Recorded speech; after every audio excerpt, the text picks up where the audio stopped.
Hello everyone, Ian Quayle from IQ Legal Training. Today we're going to go a little bit off piste and talk about Charles Dickens and Ebenezer Scrooge, how mean and nasty he was, which leads me on to the topic of dealing with nasty landlords. So again, with all the tragedy associated with cladding, fire safety issues, etc., there are lots of landlords in this world that are very decent, very honourable and very pleasant people to deal with, but there are also some that aren't. So here I'm conscious of landlords charging exorbitant fees relating to the provision of replies to landlords' inquiries, fees that are being charged with regard to the provision of consents for retrospective consent, fees for noting assignments, noticing charges, etc.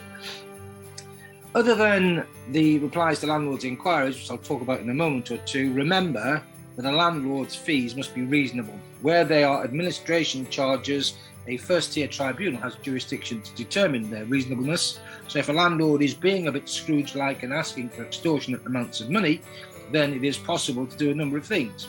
Firstly, pay, but pay under protest, and reserve the right to refer the matter to first-tier tribunal by way of written representation.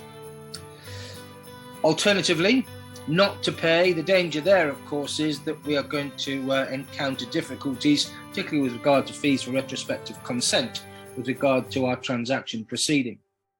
Unfortunately, the first-tier tribunal does not have, as far as I can gather, jurisdiction to determine the reasonableness or otherwise of a landlord's fees for replies to standard inquiries before contract.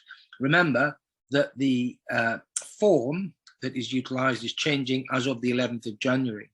But with regard to all other administration charges, if we have a Scrooge-like landlord, we can ask or invite our client to ask a first-tier tribunal to determine what is reasonable.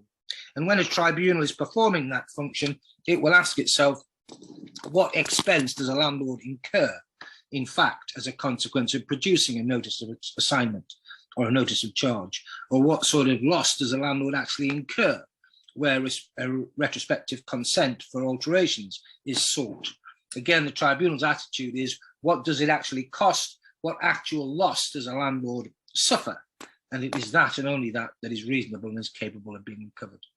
On that happy note, Merry Christmas and thank you for listening.